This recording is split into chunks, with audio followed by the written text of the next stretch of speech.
And I will tell you quickly that it's these 4 words. Let me just give you 4 words.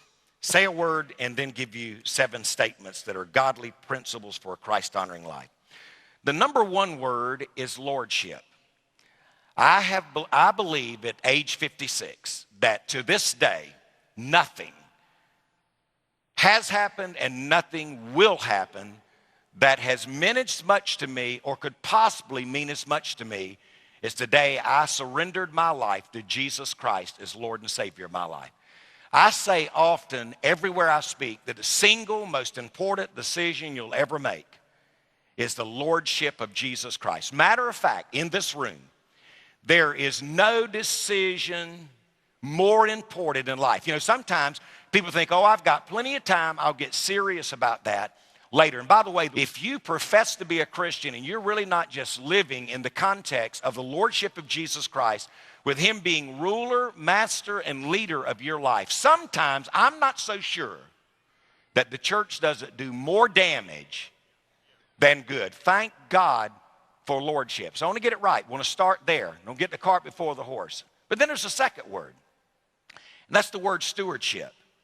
God has given me a life, and in the context of that life, it is measured by time. God has given me resources, and that refers to our treasures. God has gifted me. The Bible teaches that every person that's ever become a Christian, God gave them divine enablement. Matter of fact, I believe that's what the judgment seat of Christ is all about. It will not be a time of apologizing for not doing what you did not have the capacity to do. It will be in a time of examination as to what you did with what God gave you. And so I'm a steward. I have to get up each day and think, I've only got so many hours of my time. The older I've grown, I've realized there's some things I just don't need to do anymore. And there's some things that seemingly God really helps me to help others in, and I want to be valuable to God's kingdom. So I want to be a good steward. So how are you stewarding your time? If Christ is Lord, what would God have you to do with your life? Here's a good question. Why did God put me here in the first place? He's speaking. Did you hear him? And that ought to haunt you until you can get your arms around it and begin to say that I believe God apprehended me for this purpose. And I've gotten hold of God for the express purpose that God got hold of me, and now I want to serve him. So, steward, I oftentimes say to young preachers in particular, if God has started to use them, I look them in the eyes and I say it enough, I think, to get their attention. And I say, I want to be honest with you.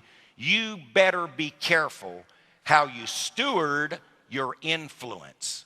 If God begins to use you, already some of you high school students are what we would call pretty popular for whatever reasons on your campus. And if that has been the case, you need to steward that influence. If you're not careful, you will spend more time trying to be cool than Christ-like. And while you're being cool, other people are headed to a place that's hot.